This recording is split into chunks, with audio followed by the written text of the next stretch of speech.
안녕하세요. 저는 70 넘은 할머니입니다.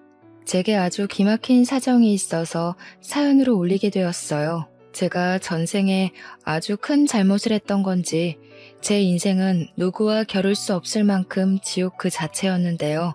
이제 명이 다 되어가는 마당에도 여태 마음 편히 웃으면서 지내질 못하고 있어요. 속 터지는 이 마음을 여러분께 토로하면 조금이나마 숨통 터질까 싶어서 써봅니다. 저는 하나밖에 없던 외동자식을 사고로 일찍 잃었습니다. 그때 시집 온 지 얼마 안 된 우리 며느리도 잃었는데요. 그 사이 불쌍하게 홀로 살아낸 손녀를 저랑 남편이 키웠어요. 우리 손녀는 부모님이 없다는 것에 불평을 하지 않는 얌전한 아이였습니다. 원래도 말이 없고 학교에 있었던 일이나 사회생활 같은 걸 우리에게 시실콜콜 말하는 살가운 성격이 아니었어요. 이게 아마 부모가 없다는 것에 기가 죽어있던 모습이 아니었나 뒤늦게 생각해 보네요. 그런 손녀의 성격을 워낙 잘 알기 때문에 저랑 남편은 단 한 번도 손녀를 들들 볶은 적이 없어요. 죽은 우리 아들이 좀 과묵한 타입이었거든요. 아마 손녀가 아들 성격을 닮은 게 아닌가 싶습니다.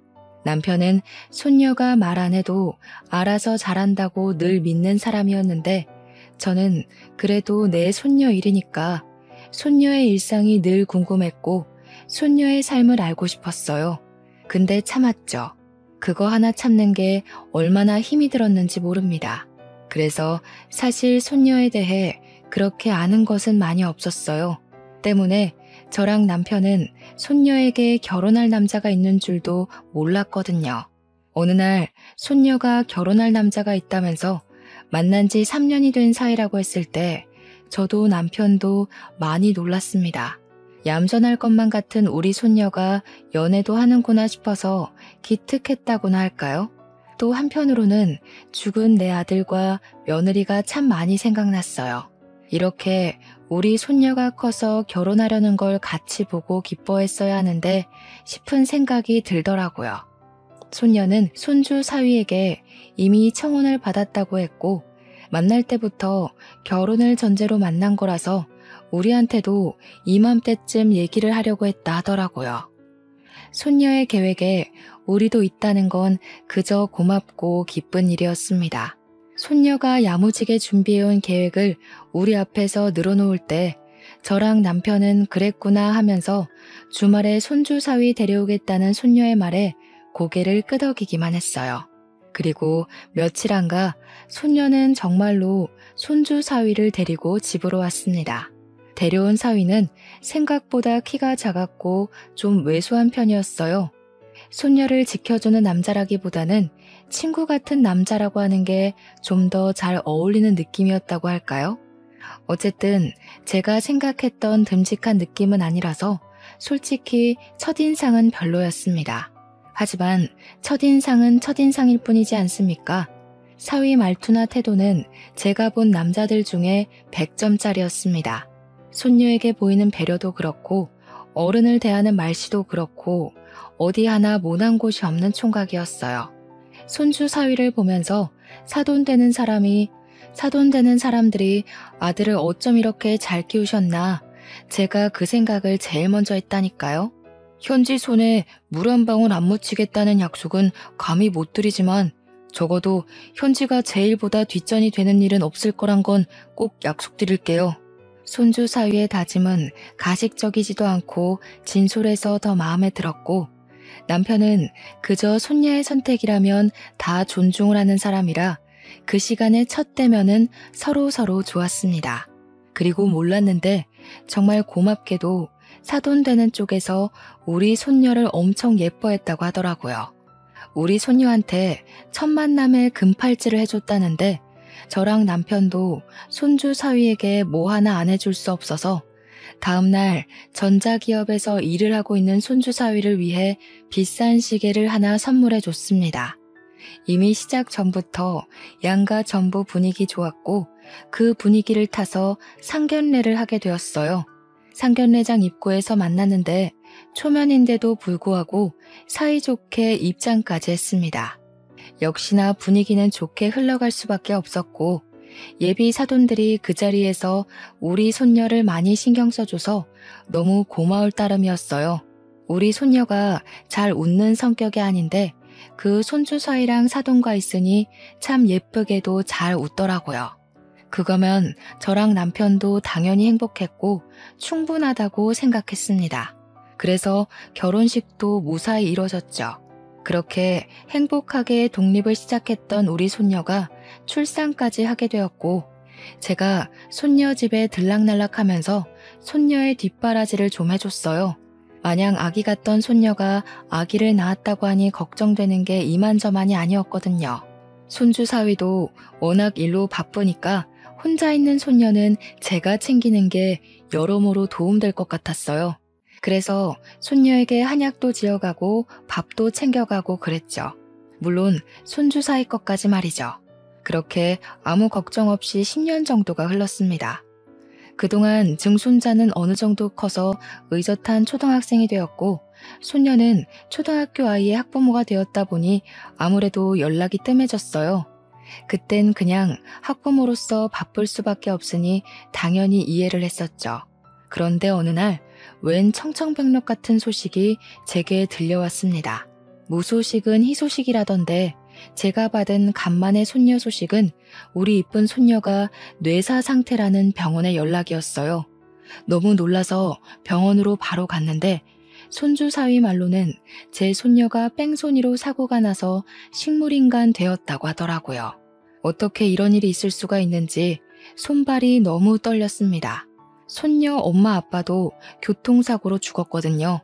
그런데 손녀마저 교통사고로 몸져 누워있는 모습을 보니 너무 겁이 났어요.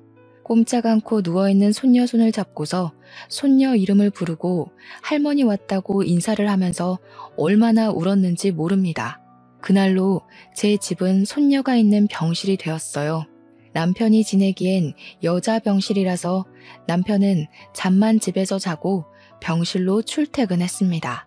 정말 손녀를 지극정성으로 간병을 했지만 의사 말로는 의식을 찾을 확률 적고 찾더라도 평생 장애를 갖고 살아야 될 거라고 하더군요. 그럼에도 저는 성심성의껏 손녀를 보살피며 언젠가는 다시 웃으면서 할머니 해주길 바랬습니다. 죽은 아들과 며느리한테도 우리 손녀 좀 지켜달라고 살려달라고 무수히 빌었죠. 그렇게 시간이 좀 지나고 나니까 문득 깜빡하고 있던 증손자가 생각이 났는데요. 저는 손주 사위한테 전화를 해서 증손자는 엄마 없이 요즘 어떻게 지내냐고 밥은 챙겨 먹고 학교 가냐고 소식을 물었습니다. 다행히도 증손자는 사돈댁에서 봐주고 있다고 하더라고요. 그런데 말입니다. 당시 초에는 정신이 없어서 잘 몰랐는데 나중에 생각해보니 사돈댁은 우리 손녀가 이렇게 됐는데 전화 한 통 없는 게 이상했어요. 사돈들한테 전화를 해봐도 전화를 받지도 않더라고요. 처음엔 두 분이 다 바빠서 그런 줄로만 알았습니다. 그런데 며칠이 지나도 연락이 안 되길래 저는 결국 남편한테 손녀를 맡기고 손녀 집을 찾아갔어요. 그리고 거기서 손주 사위의 불륜을 목격하고 말았습니다. 손주 사위는 제가 온 것에 놀라 허겁지겁 정리해서 나왔지만 저는 이미 신발장에 있는 여자 구두를 보았고 그걸 본 이상 의심을 안 할 수가 없어서 집 안으로 밀고 들어갔어요. 정말 어처구니 없게도 제 의심이 들어맞더군요. 손주 사위가 딴 아가씨랑 저녁 먹고 있는 자리를 봐버렸지 뭡니까. 손주 사위가 당황해하며 해명하려고 하길래 저는 바로 귀싸대기를 날렸어요. 자네 지금 제정신인가?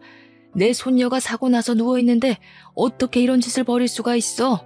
자네 마누라가 하루 이틀 고비를 넘기고 있는데 이러고 있다는 게 말이 돼? 여자가 보는 앞에서 제게 뺨 맞은 손주 사위는 그게 그렇게 기분 나쁘고 자존심 상했나 보더라고요. 다짜고짜 대답도 없이 저를 끌고 집 밖으로 내쫓아버리는 거 아니겠습니까? 상황 잘 아셨으면 현지 도장이나 갖고 오세요. 솔직히 멀쩡한 사람 붙잡고 식물인간 옆에 붙어서 평생 보자나 하라는 건 그냥 인생 망하라는 소리잖아요. 저 현지랑 이혼할 겁니다. 젊은 세월 병자한테 인생 바치는 수뇌부 짓은 하고 싶지 않네요. 손주 사위는 어느새 얼굴색이 돌변해 있었습니다. 제가 변해버린 손주 사위에게 악을 쓰고 덤벼도 할머니로서 젊은 남자의 힘을 이기긴 무리였어요. 끝내 저는 손주 사위 뺨을 때린 것 말고는 아무것도 못하고 현관문 밖으로 패대기 당했습니다. 사돈댁은 여전히 연락 안 되고 그 사람들 집은 어딘지 몰라서 찾을 수가 없었어요. 이 사실을 남편에게 말을 해도 뭘 모르는 우리는 어떻게 손을 쓸 수가 없었습니다. 그 와중에 그런 괴물 같은 집안에 있는 우리 증손자가 너무 보고 싶었어요.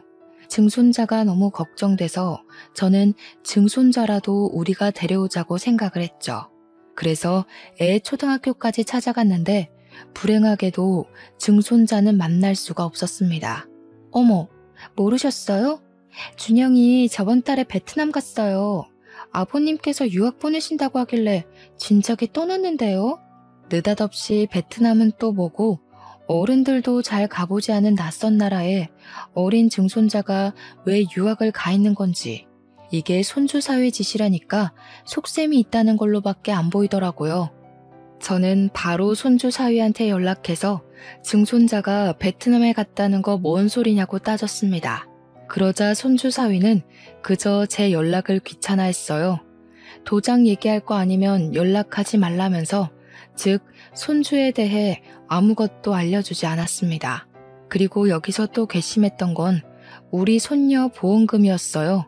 우리 손녀가 식물인간이니 손주 사위가 손녀의 사망보험금에 어느새 눈독을 들이고 있었나 보더라고요. 만약에 손녀가 이대로 죽어버리면 법정 상속인에게로 보험금이 넘어가는데 그게 배우자와 자녀에게 분할해서 넘어가도록 되어 있다고 하대요. 손주 사위는 저희가 손쓰기 전에 이미 자기 혼자 사망보험금을 다 챙겨 먹으려고 꼼수를 부리고 있었습니다. 상속인 전원이 동의하지 않는다며 일부러 지급을 미루고 있다가 증손자를 해외로 빼돌리고 나서 자기 혼자 보험금을 다 타먹으려고 미리 대기하고 있던 중이더라고요. 어쩜 까도 쓰레기 같은 면모가 계속 나오는지 몰라요. 제가 몇 번이나 손주 사위 집을 찾아가서 따져봤지만 저만 주민신고 당할 뿐이었어요. 행복했으면 좋겠다고 멀리서 응원했던 우리 손녀의 결혼인데 손녀가 이렇게 망가진 걸로 모자라 손녀를 그렇게 사랑하던 손주 사위는 이 사실을 몰라라 하고 사돈은 연락도 안 되고 돈은 돈대로 못 받고 증손자도 못 보고 제겐 자식과 며느리를 잃었을 때보다 더 큰 지옥의 시간이었습니다. 그러나 역시 별 수가 없어서 손 놓고만 있어야 했어요. 변호사를 알아보려고 해도 상간소송 말고는 손주 사위에게서 법에 걸리는 게 딱히 없다는 답변만 들었습니다. 내 손녀를 이렇게 망쳐놓은 인간에게 아무것도 할 수가 없다니 얼마나 속이 터졌는지 모릅니다. 그래서 저는 아무런 소용없는 짓이라도 우리는 불쌍한 손녀의 억울한 사정을 조금이나마 풀어주기 위해 늘 손주 사위집 주변을 맴돌았어요. 그 덕분에 알게 된 새로운 소식이 있었는데요. 손주 사위한테 재혼할 아가씨가 있다는 걸 목격했지 뭡니까. 지난날 손녀 집을 찾아갔다가 본 여자는 아니었어요. 새로운 여자였는데 우리 손녀처럼 청초하고 순해 보이는 아가씨였습니다. 그러거나 말거나 정말 이 또한 기가 막히지 않습니까? 우리 손녀랑 이혼을 한 것도 아니고 누구는 인생 망가져서 죽을 둥 살둥하고 있는데 저놈은 새 장가갈 준비를 하고 있다뇨. 그때부터 더한 악에 바친 저는 손주 사이가 아닌 그 아가씨를 뒤를 쫓아고 생각을 했어요. 그러다가 아가씨가 어디 살고 있는지를 알게 되었죠. 남편이랑 같이 고민 끝에 그 아가씨 집을 찾아갔습니다. 용기 있게 아가씨 집을 찾아갔지만 도덕적인 방법이 아니란 걸 알기에 차마 몹쓸 짓 하는 건가 싶어 망설이게 되었어요. 그런데 그때 아가씨 엄마로 보이는 사람이 우리 보고 누구냐고 물으며 다가오더라고요. 어쩔 수 없는 상황에서 저랑 남편은 용기를 냈고 그분에게 할 말이 있어 찾아왔다고 일렀습니다. 아가씨 엄마는 흔쾌히 우리를 집으로 안내해 주었어요. 우리가 유독 안절부절 못하면서 한숨을 몇 번씩이나 쉬자 따뜻한 차까지 대접해줬습니다. 느낌상으로도 너무 좋은 사람들인 걸 알겠더라고요. 이렇게 좋은 사람들이 그 괴물 같은 집과 연이 닿아서 저희와 마찬가지로 지옥을 경험하게 하고 싶지 않았어요. 반드시 손주 사위의 새장가를 망쳐놓겠다 마음을 먹었죠. 그런데 하필 그때 아가씨한테서 아가씨 엄마에게 전화가 왔는데요. 저희가 있으니까 아가씨 엄마가 전화를 빨리 끊더라고요. 딸인가 봐요. 목소리가 곱고 예쁘던데 얼마나 애지중지 키우셨을까. 아직 한 집에서 같이 살고 있나 보죠? 예. 딸이 이번에 결혼하는데 결혼 준비가 워낙 체력 딸리는 일이라 약을 좀 지었거든요. 근데 딸이 야근이라 못 온다네요. 사위가 대신 약 받으러 온다는 연락이에요. 손주 사위 얘기가 나오자 제 눈에서 의도치 않게 눈물이 터졌습니다. 그러자 당황한 아가씨 부모가 제게 휴지를 챙겨주었어요. 그리곤 그제야 제 안색이 내내 안 좋아 보였다고 이 집을 기웃거리고 있던 이유를 묻더군요. 남의 집 함부로 엿본 건 죄송합니다. 저희가 사정이 있는데 이 집에 연락을 할 방법은 없고 너무 급한 마음에 직접 집을 알아보게 됐어요. 다름이 아니라 혹시 사위 될 사람 이름이 김동근 씨 맞습니까? 어머, 우리 사위를 어떻게 하셨어요? 저희 사위랑 아는 사이세요? 사위한테서 조부모님이 있다는 얘기는 못 들었는데. 일단 저희가 집을 제대로 찾은 건 맞았어요. 그리고 남편이 곧장 손주 사위를 정말 좋게 보고 있는 아가씨 부모에게 손주 사위의 실체를 입을 열려고 했죠. 그런데 그때 또 한 번 전화가 울렸고 아가씨의 엄마는 발신인을 보더니 우리한테 양해를 구했어요. 장모님, 저 5분 뒤에 도착해요. 정연이가 같이 못 오게 돼서 한약 받으러 저 혼자 가는 중이거든요. 말씀 들으셨죠? 그래, 알고 있어. 그런데 지금 자네 조부모 되시는 분들이 아무래도 아가씨 엄마가 우릴 손주 사위의 조부모로 본 듯했습니다. 그래서 성질머리 더러운 손주 사위에게 지금 상황을 밝히는 건 위험하다고 판단했던 제 남편이 급하게 아가씨 엄마의 휴대폰을 뺏어버렸어요. 그리곤 전화를 황급히 종료했습니다. 따님이랑 그놈이랑 결혼시키지 말란 소리 하러 왔어요. 그놈 제 손녀랑 결혼했던 놈입니다. 우리 손녀가 그놈 때문에 지금 사경을 헤매고 있어요. 아가씨 부모는 당연히 우리가 하는 소리가 느닷없고 당황스러웠을 겁니다. 두 사람 표정이 딱 그렇다고 설명을 해주길래 저희는 더 깊은 설명을 해주고 싶었어요. 그러나 곧 손주 사위가 온다는 사실에 그 녀석과 마주칠까봐 겁이 나서 한시라도 빨리 자리를 떠야 했어요. 저랑 남편은 한 번 더 그들에게 딸내미 결혼시키지 말라고 당부하고는 현관으로 이동을 했습니다. 그러자 아가씨 부모가 그냥 이렇게 가는 게 어딨냐고 신원도 안 밝히고 제대로 된 설명도 없이 갑자기 결혼시키지 말라고 하면 그거 누가 믿냐면서 다급하게 붙잡더라고요. 제 남편은 긴 말할 시간이 없어서 소매 한쪽을 걷더니 팔에 난 멍자국을 보여줬습니다. 내가 우리 손녀 누명 벗겨주기 전에 사위놈한테 맞아 죽을까봐 오래 있을 수가 없네요. 딸 살리고 싶으면 우리한테 연락해요. 남편 몸에 난 멍자국은 저도 몰랐던 건데 남편도 손주 사위를 몇 번 찾아갔었나 보더군요. 아가씨 집을 나오고 제가 따로 물어봤더니 남편이 손주 사위 직장을 한번 찾아갔었다네요. 그것 때문에 손주 사위가 개인적으로 보자는 장소로 갔다가 두들겨 맞았다고 하는 거 아닙니까? 그 녀석이 당신한테 손찌검까지 했단 말이야? 어떻게 그놈이 우리한테 이럴 수가 있어? 우리 현지 행복하게 해주겠다고 해놓고 지금 우리 현지 꼴을 봐. 나 이대로 눈 못 감아. 그 녀석한테 똑같이 해줄 거야. 남편까지 그 녀석한테 맞았다고 하니 너무 속이 상해서 미칠 것 같았습니다. 남편은 그저 오히려 잘 됐다는 소리만 했어요. 병원 진단 써 있으니까 나중에 고소할 거라고 말이죠. 그렇게 다음날 저는 진짜 복장 다 터져버리는 줄 알았습니다. 병실에 온 남편 얼굴에 멍자국이 하나 더 생겨 있는 거 아니겠습니까? 깜짝 놀라서 어떻게 된 거냐고 걱정하며 물었더니 손주 사위가 우리가 아가씨 집 찾아갔던 걸 눈치채고 새벽에 남편 혼자 자고 있는 집으로 쳐들어왔다고 하더라고요. 남편한테 수작 부리지 말라고 협박하고 갔다는데 어떻게 사람의 탈을 쓰고서 이런 짓을 벌일 수가 있단 말입니까? 날이 가면 갈수록 손주 사위는 정말 양심의 가책이라곤 전혀 없는 괴물 같았어요. 손주 사위가 어떤 놈인지 알아가는 게 저한테는 당연히 고통이었는데 문득 그런 생각이 들더라고요. 제가 평생 그들이 불행하도록 목숨 다 바칠 생각이지만 한편으로 남아있는 식구를 지키기 위해서라도 그만 내 손녀를 이혼시켜야 하나 하는 생각 말이죠. 저랑 남편처럼 힘없는 노인네들이 젊은 남성의 힘과 지략을 어떻게 따라잡고 혼을 내주겠습니까?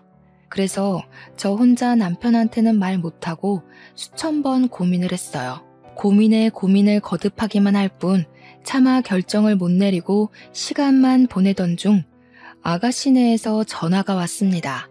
남편이랑 제가 같이 있을 때 연락이 왔는데 아가씨 아빠더라고요. 아가씨 아빠가 하는 말이 우리가 다녀간 뒤로 우리들의 경고를 곰곰이 생각해봤는데 아무래도 찝찝함이 사라지지 않아 불편했다고 하더라고요. 그러면서도 우리가 쓸데없이 거짓말을 했을 거란 생각은 안 들어서 만나서 자세히 듣고 싶다고 하는 겁니다. 대체 왜 결혼을 하지 말라고 하는 건지 궁금하다기에 저희는 며칠 만에 만나기로 약속을 정하게 되었어요. 그리고 아가씨 부모는 이 사실을 아가씨한테도 말했나 보더라고요. 결혼하기 전에 찜찜한 걸 해결하지 않으면 결혼하기 어려울 것 같아서 딸한테 알렸다고 했고 딸도 같이 저희를 만나고 싶어 한다고 했습니다. 아가씨 부모는 우리가 손주 사위를 무서워했다는 걸 기억해줘서 낯선 장소에서 따로 만날 자리를 마련해 주었어요. 너무 늦은 시간이었던지라 저는 손녀를 지키며 병실에 있었고 남편 혼자 그곳으로 떠났어요. 그런데 한 3시간 뒤쯤이었나 병원에서 전화가 오는 겁니다. 그 연락은 다름 아닌 우리 남편이 사망했다는 소식이었어요. 너무 놀라서 손녀 병원으로 실려온 남편에게 달려갔습니다. 남편은 물에서 건져진 사람처럼 다 젖은 채로 눈을 감고 있었는데 소방관 말로는 물에 빠져있는 남편을 지나가는 사람이 보고 신고했다고 하더군요. 저는 남편을 붙잡고 울면서도 왜 남편이 이렇게 됐는지 이해가 안 갔어요. 분명 그 아가씨 가족들을 만나러 갔는데 어떻게 일이 죽어서 돌아올 수가 있단 말입니까? 왜 진실을 구하고 정의로 다가갈수록 제 사람들이 망가지고 죽는 걸까요? 괴롭던 와중에도 그 순간 떠오르는 사람이 한 명 있었는데 당연히 손주 사위였습니다. 확인을 해본 건 아니지만 저는 분명 이게 전부 손주 사위의 짓일 거라 확신까지 했어요. 제 손녀로 모자라 남편까지 이렇게 만들어버린 손주 사위를 절대 용서할 수가 없었습니다. 아무리 노인네라도 악에 바친 사람은 뭐든 해낼 수 있는 법이잖아요. 저는 늙은 몸으로 경찰서를 찾아가 손주 사위를 당장 신고했어요. 그러나 역시 쉽지만은 않았습니다. 심증만 있는 걸로는 수사가 안 된다고 하더라고요. 또 제가 할머니라서 무시하는 건지 젊은 경찰관들이 저를 치매 걸렸다고 생각하면서 집이 어디냐고만 묻길래 결국 저는 짜증만 한바탕 내고서 신고를 포기해버렸습니다. 그리고 남편과 저의 노후 자금을 최대한 탈탈 털어서 서울에 능력 있는 변호사를 고용했어요. 변호사는 경찰과 달리 사건으로 먹고 사는 사람들이기 때문에 제 사정을 잘 받아들여 주었어요. 무엇보다 제가 이길 수 있도록 대처 방안도 척척 내어주는데 얼마나 감사했는지 모릅니다. 변호사에게 제 억울함을 모두 호소하고 시키는 대로 증거까지 다 모아서 저는 손주 사위 결혼식까지 기다렸어요. 그렇게 대망의 결혼식 당일이 되었습니다. 신랑 입장이 진행되고 신부 입장을 앞뒀을 때 저는 입장을 위해 문 앞에 대기하고 있던 아가씨와 아가씨 아빠 앞에 모습을 드러냈습니다. 아가씨는 제 얼굴을 본 적 없어서 몰랐는데 아가씨 아빠가 저를 알아보고 바로 아른 채 해줬어요. 아니, 여길 어떻게 오신 거예요? 그렇잖아도 어떻게든 찾아서 연락을 드리려고 했는데 시간이 촉박해서 그러질 못했어요. 이 결혼하면 안 돼요. 우리 바깥 양반이 지난번 약속에 못 나간 건 사고가 났기 때문이었어요. 그것 때문에 내 남편이 이렇게 죽었다고요. 저는 품에 들고 있던 남편 영정사진을 보여주었습니다. 아가씨는 그저 상황에 대해 혼란스러워했고 아가씨 아빠는 영정사진을 보고 꽤 많이 당황하는 눈치였어요. 저는 이게 다 아가씨가 결혼하려는 남자의 짓이라고 밝혔습니다. 그때 다른 직원들이 저를 붙잡고 쫓아내려고 했는데 아가씨 아빠가 내버려 두라고 해서 계속 얘기를 할 수 있었어요. 저는 그 자리에서 손주 사위의 실체를 낱낱이 읊었습니다. 옆에 변호사도 같이 있었기 때문에 변호사가 저를 대변해서 조리 있게 잘 설명해 줬어요. 이미 손주 사위를 의심하고 있던 상황에서 증거까지 쏟아져 나오자 충격받은 아가씨는 그대로 주저앉았고 아가씨 아빠 참담한 사실에 할 말을 잃은 듯해 보였어요. 그리고 때마침 신부 입장 때문에 문이 열렸습니다. 저는 저 멀리 들떠서 기다리고 있는 손주 사위를 발견했죠. 아가씨 아빠한테 이 결혼을 내가 망쳐도 되겠냐고 제대로 허락을 구했더니 감사하게도 아가씨 아빠는 침묵을 계속 유지하면서 고개만 끄덕여 주었습니다. 그래서 저는 신부 대신 버진로드로 올라갔고 맞은편의 사위놈을 똑바로 쳐다봤어요. 하객들은 신부가 아닌 웬 할머니가 나타나자 곧 웅성거리기 시작했습니다. 그리고 저를 발견한 건지 손주 사위 표정 또한 점점 굳어지는 게 보였어요. 저는 손주 사위 쪽으로 걸어가면서 곧장 소리쳤죠. 그곳엔 그렇게 연락 안 되던 사돈 어른들도 같이 있었습니다. 이 천하의 죽일 놈들아, 어떻게 우리 손녀로 모자라 내 남편까지 죽일 수가 있어? 당신들이 사람이야? 당신들 같은 괴물 새끼들은 웃을 자격도 없어. 이번엔 어떻게 남의 가정을 망가뜨리려고 이딴 결혼식을 해? 너희들은 내 손녀 버리고 이 결혼 절대 못해. 저는 품에 영정사진을 들고서 마치 그곳이 발인식 가는 길인 것 마냥 비틀거리며 걸었어요. 그러자 손주 사위랑 사돈 어른들이 당황해서는 보안 직원을 부르라고 소리쳤고 제게 성큼 다가온 손주 사위가 애써 상냥하게 왜 이러냐고 저를 살살 구슬렸습니다. 곱게 돌아가면 남편 꼴은 안 나게 해줄게요. 손녀 지키려면 한 사람은 살아있어야 되지 않겠어요? 입 닥치고 조용히 나가요. 진짜 사람 아니구나. 우리 손녀 행복하게 해줄 놈인 줄 알았더니 내가 너 같은 썩은 영혼을 못 알아본 게 아니다. 당장 내 손녀 앞에 가서 무릎 꿇고 사과해. 내가 가서 사과한다고 그년이 알아듣긴 하겠어? 병신처럼 누워서 꼼짝도 안 하는 거 누구보다 할머니가 제일 잘하면서 자꾸 생꼬집 부릴래? 손주 사위가 제게 속삭이는 협박이 너무 두려웠지만 저는 손에 쥔 남편 영정사진을 보면서 끝까지 용기를 내었습니다. 영정사진을 변호사에게 맡긴 채 주변에 놓여있던 조화를 뽑아 사위의 얼굴을 냅다 후려치기 시작했어요. 내 손녀를 평생 식물인간 만들어 놓고 너는 잘 먹고 잘 살려고? 대체 내 남편한테 무슨 짓을 한 거야? 내 남편이 뭘 잘못했다고 죽이기까지 해? 너 같은 살인자 새끼는 평생 깜빵에서 썩어야 돼. 아 진짜 왜 이러시냐고요. 사람 잘못 보셨다고. 여기 호텔 서비스 왜 이래요? 당장 이 할머니 안 내보내고 뭐하냐고요. 손주 사위는 원래 성격이 있어서 금세 짜증난 기색을 드러냈고 그야 저를 밀치기까지 했습니다. 그때 한없이 곱기만 했던 사부인이 나서서 저를 잡아 뜯으며 당겼어요. 그리고 보안 직원을 목젖 찢어져라 부르면서 저를 쫓아내라고 외쳤죠. 저는 그런 사부인의 머리채를 잡고서 온 힘을 다해 흔들었습니다. 당신들이 악마니까 자식 새끼가 괴물로 크는 거야. 내 손녀 그렇게 만들어 놓고 감히 보험금 노릴 생각만 해? 내 손녀 망칠 대로 망쳐놓고 아무 일 없었다는 듯이 아들 세장가 보내려고? 너희들이 앞으로 웃으면서 지내는 일은 절대 없을 거야. 이 할머니가 뭐라는 거야? 명예훼손으로 고소당하고 싶어요? 감히 어디서 악마니 괴물이니 난동 부리는 거예요. 이미 분위기와 기세는 제 쪽으로 기울고 있는 듯 했지만 아무래도 제가 늙었다 보니 저보다 젊은 사람들에게 육체적 다툼은 밀릴 수밖에 없었어요. 변호사가 옆에서 도와주긴 했는데 여러 명을 상대하기엔 역시 부족했죠. 그때 아가씨 엄마가 달려와서 저랑 사부인을 떼어놓았습니다. 그리곤 아가씨 엄마가 사부인한테 으름장을 놓더군요. 무례하게 어르신한테 무슨 짓이에요? 도대체 저희한테 뭘 숨기고 있는 건데요? 우리 딸 인생까지 망가뜨려 놓고 싶었어요?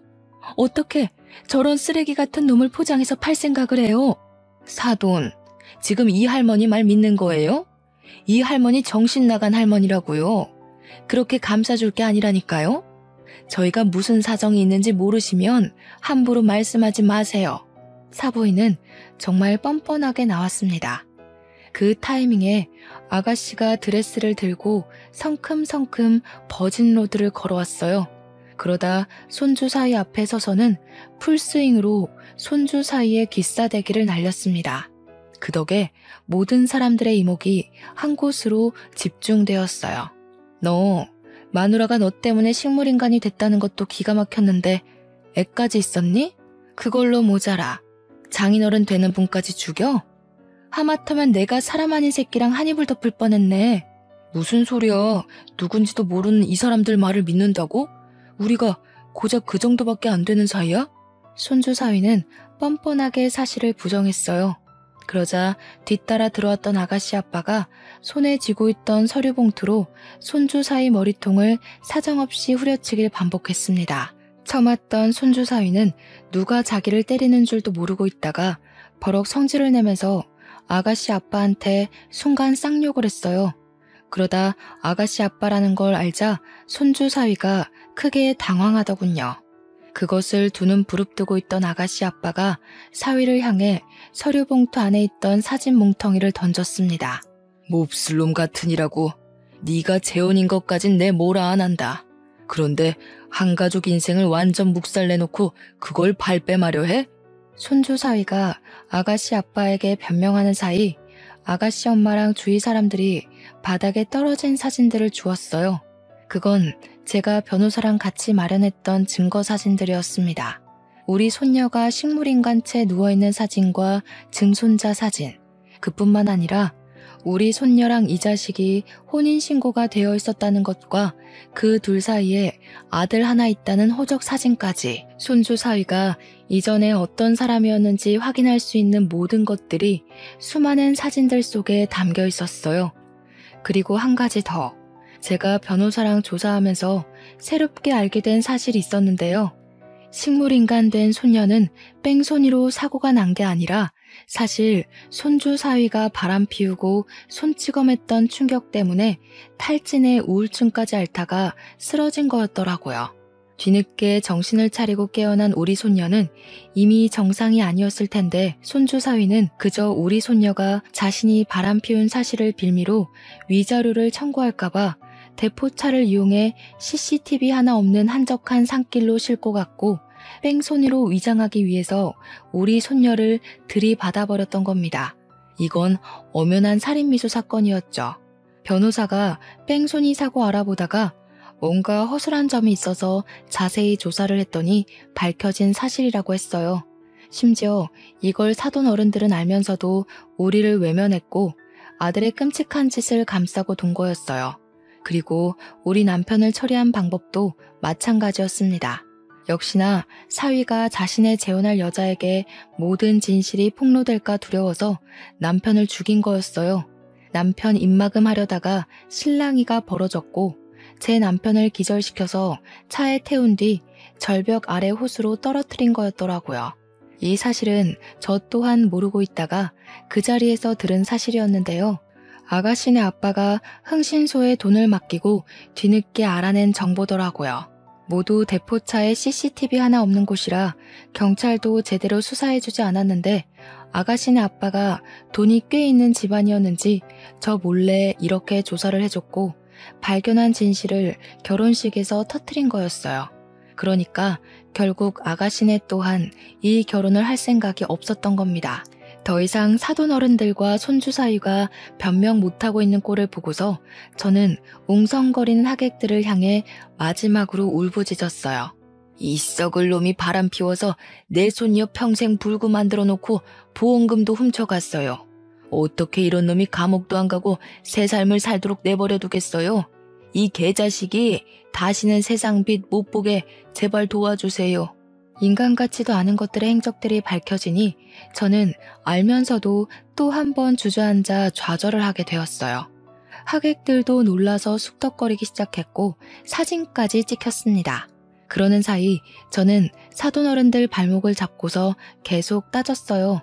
어떻게 사람이 그럴 수 있냐고 했더니 사돈어른들은 그저 발뺌하면서 사색이 되어서는 그제야 도망을 치려고 하더라고요. 그러자 이 사실을 다 들었던 보안 직원들이 제가 아닌 사돈어른들을 붙잡음으로써 그들은 도망가질 못했습니다. 신부 입장하기 전에 아가씨 아빠와 아가씨가 이미 112 신고까지 해놓은 상황이었어요.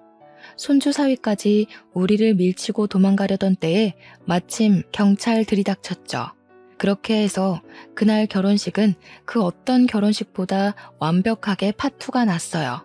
저랑 변호사는 그간 모은 증거물을 경찰에게 제출했고 수많은 증인들 덕분에 사실 확인은 더 이상 필요가 없었습니다. 저는 손주 사위와 사돈댁을 보험 사기부터 살인죄, 살인미수죄, 방간죄 등등 할 수 있는 건 다 물어서 신고를 했어요. 그러자 황당하게도 그들이 감옥은 가기 싫었는지 뒤늦게 합의를 하자고 큰 액수를 요구하대요. 어처구니가 없어서 손주 사위 얼굴에다 침이나 뱉어주고 나왔습니다. 그렇게 모든 소송이 끝나고 저는 손녀 옆에 앉아 손녀 손을 잡고 한참이나 멍하게 있었어요. 그러던 중 갑자기 아가씨 집안에서 우리 손녀가 입원한 병원을 찾아왔는데요. 놀라서 어떻게 왔냐고 했더니 당연히 와봐야 된다고 생각했다며 미안하게도 저를 뒷조사 좀 했다고 하더라고요. 그저 스쳐갈 인연이었는데 이렇게 찾아와 주시니 감사하기만 했습니다. 아가씨 가족들은 제 손녀를 보면서 대신 눈물을 흘려주기도 했어요. 아가씨보다 우리 손녀가 더 어린 나이였는데 아가씨 눈에는 우리 손녀가 한창 예쁠 나이인 20대에 침상에만 미동 없이 누워있는 것이 많이 안쓰러워 보였나 봐요. 마음 아프다고 하더군요.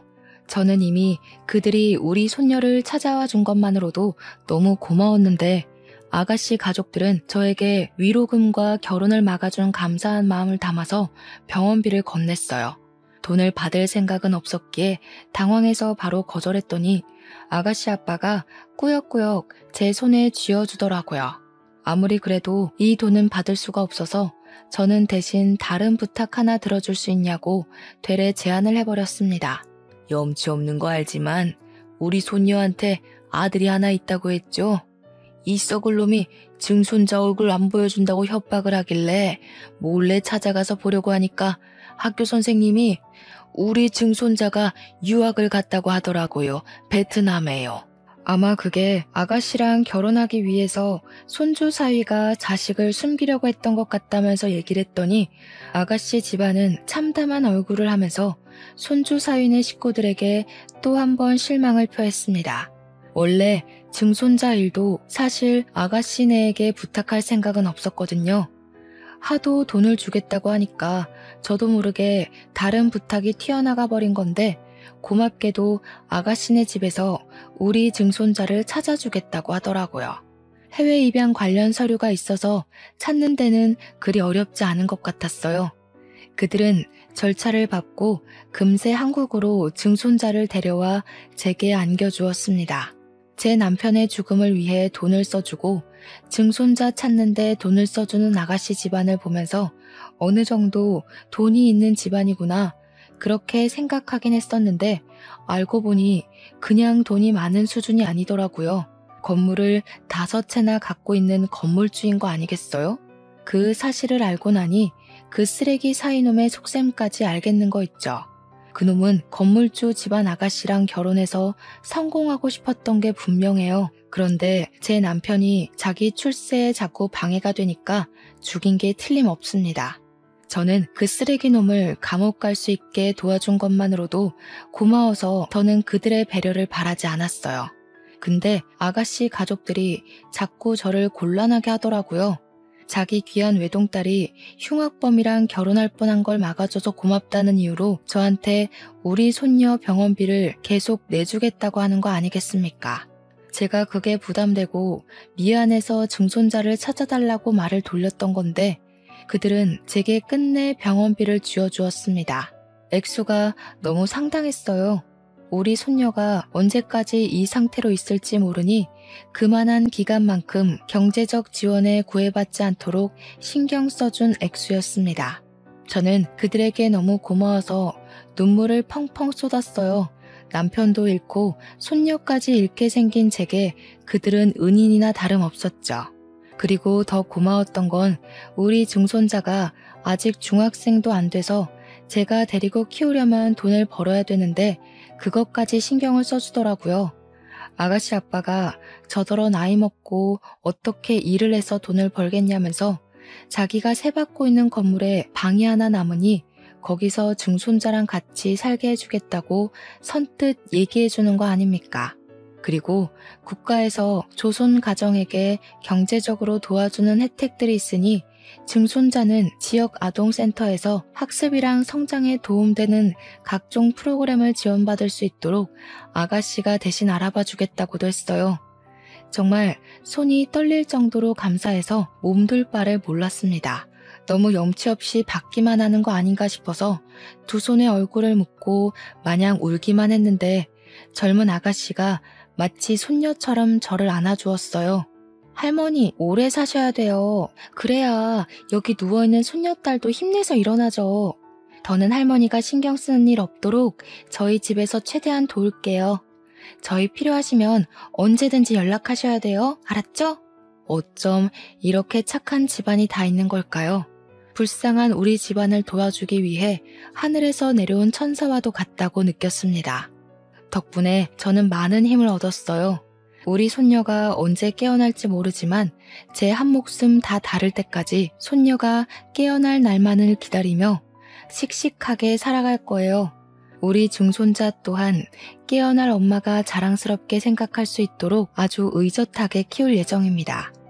그리고 솔직히 제가 그들에게 해준 게 없는데 너무 염치 없이 받기만 하는 게 좀 미안해서 제 나름 그 집에 작은 보답이라도 해주고 싶더라고요. 그래서 집에서 반찬이라도 만들어 아가씨네 집에 종종 보내주곤 했어요.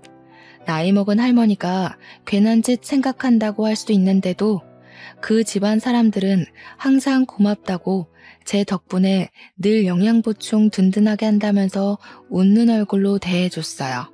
그들만 보면 저는 명이 다 끝나가는 마당에 갑작스레 이 무슨 행운인가 싶은 생각을 합니다. 쓰레기 같은 사위놈 때문에 우리 집안은 풍비박산이 나버렸지만 천사 같은 집안 덕분에 죽을 날만 기다리고 있던 이 할머니가 살아갈 힘이 생겨 놀랍기만 하네요. 사람 인생 알 수 없는 거라더니 이런 일도 생길 수 있나 봅니다. 불쌍하게 간 우리 영감. 제가 남은 생 열심히 살다가 곁으로 가게 되면 고생 많았다고 보듬어 주겠죠. 죽기 전에 우리 손녀 눈 뜨는 거 한 번만 보고 가야 할 텐데 손녀가 꼭 제 앞에서 다시 서 있을 수 있는 그날만 고대하면서 남은 생 동안은 온 힘을 다해 애써 보겠습니다. 불운이 있으면 반드시 행운도 있다는 걸 모든 분께서 늘 유념하며 살아가셨으면 해요. 묵직한 사연 들어주셔서 고맙습니다. 평안한 하루 보내세요.